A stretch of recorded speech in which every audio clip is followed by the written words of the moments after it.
Hello doctor, कैसे हो आप? मैंने एक न्यू हेयर लॉस ट्रीटमेंट के बारे में सुना है। क्या आप उसके बारे में कुछ बता सकते हैं? Yes of course. तो एसपीएफ क्या होता है? परफेक्ट। सो हम आज बात करेंगे एसवीएफ हेयर लॉस के लिए जो ट्रीटमेंट है उसके बारे में। एसवीएफ मतलब स्ट्रोमर वैस्कुलर फ्रैक्शन, जो हमारे फैट टिश्यू होता है उसमें जो स्टेम सेल्स होते हैं उसको यूज करके हेयर लॉस के ट्रीटमेंट, मतलब stromal vascular fraction for hair loss.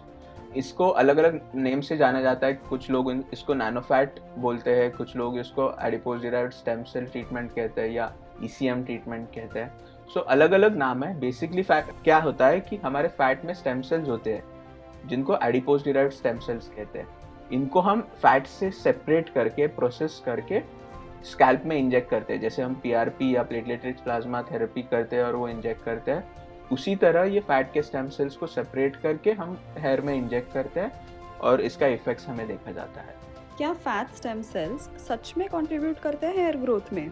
Yes, इसमें कई सारे साइंटिफिक स्टडीज है और थियरीज है जिससे ये कैसे एक्ट करते हैं इसका हाइपोथेसिस बनाया गया है।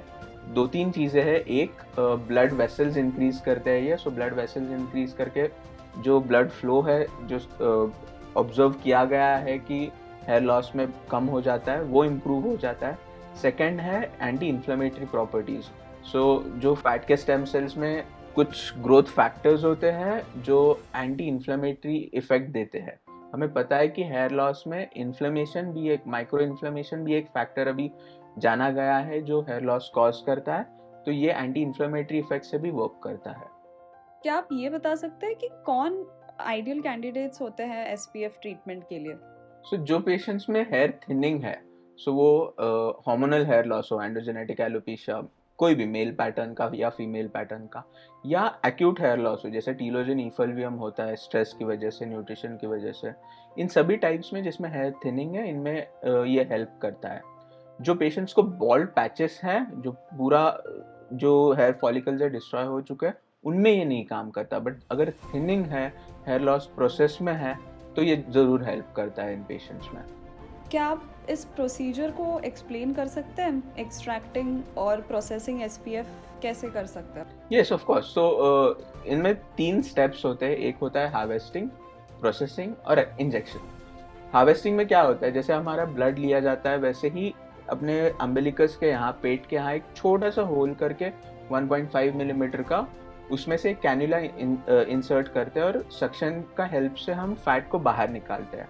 ये फैट को बाहर निकाल के इनको प्रोसेस किया जाता है। प्रोसेस करने के इम्पॉर्टेंट ये है कि जो हमें ज़रूरी टाइप के सेल्स है उनको सेपरेट करना इम्पॉर्टेंट होता है, इसलिए ये प्रोसेसिंग स्टेप होता है। और ये प्रोसेस होने के बाद जो हमें कॉन्सेंट्रेट मिलता है स्टेम सेल्स का और स्ट्रोमर वैस्कुलर फ्रैक्शन जिसको हम कहते हैं, इसको स्कैल्प में इंजेक्ट किया जाता है। इंजेक्शन का स्टेप पीआरपी से बहुत सिमिलर होता है।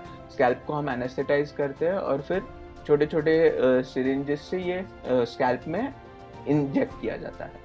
और पेशेंट्स में कितने जल्दी इसके रिजल्ट्स दिख सकते हैं? वो वेरी करता है। सो डिपेंडिंग ऑन क्या टाइप का हेयर लॉस है और किस स्टेज का हेयर लॉस है, रिजल्ट्स का दिखना ड्यूरेशन वेरी कर सकता है। Anywhere from 3 months to 6 months में हमें ये रिजल्ट्स दिख सकते हैं। कुछ पेशेंट्स में इनिशियल वीक्स में ही अगर हेयर लॉस हो रहा है तो वो कंट्रोल में आता है, क्योंकि एंटी इन्फ्लेमेटरी प्रॉपर्टीज जो है ये इन्फ्लेमेशन को कम करती है और फिर फॉलिंग जो होता है हेयर का वो भी कम हो जाता है। ग्रोथ जो है 3 to 6 मंथ्स में दिखता है। क्या SPF other hair loss treatments के साथ कंबाइन किया जा सकता है? Yes definitely. So because hair loss multifactorial होता है, हार्मोनल कॉजेज होता है, न्यूट्रिशनल होते हैं, स्ट्रेस रिलेटेड हो सकता है, उधर माइक्रो इन्फ्लेमेशन भी होता है। सो ये सब रीजंस को पूरी सब साइड से टारगेट करना इंपॉर्टेंट होता है। सो एसवीएफ को हम बाकी ट्रीटमेंट्स के साथ भी ज़रूर कंबाइन कर सकते हैं और हम एडवाइस भी करते हैं कि ये कंबाइन करना चाहिए। सो डेफिनेटली पीआरपी के साथ, मेडिसिन के साथ, मिनॉक्सिडिल फिनास्टेराइड हो, और जो न्यूट्रिशनल सप्लीमेंट्स है या हेयर लॉस के जो लेजर्स आते हैं, उन सब के साथ ये कंबाइन करना डेफिनेटली हेल्पफुल होता है। और एसपीएफ ट्रीटमेंट का ओवरऑल इम्पैक्ट कैसा होता है डॉक्टर हेयर हेल्थ पे? दो तीन चीज़ें हमें नोटिस होती है। एक, इम्प्रूव डेंसिटी। सो जो बाल rest, hair follicles resting phase में, उनमें ग्रोथ वापस शुरू हो जाती है। सो हेयर साइकिल स्टिमुलेट होने से। सेकेंड है, जो हेयर थिन हो गए हैं उनका वापस थिकनेस बढ़ जाता है। और थर्ड जो हमें इफेक्ट ऑब्जर्व किया गया है वो है कि जो हेयर लॉस प्रोग्रेस हो रहा है वो भी कंट्रोल में आता है। ये सब चीज़ें हमें नोटिस होती है। प्लस हेयर का क्वालिटी, अगर आपके हेयर ड्राई हो या रुक्ष लग रहे हो तो वो भी इम्प्रूवमेंट हेयर के क्वालिटी में हमें नोटिस किया गया है।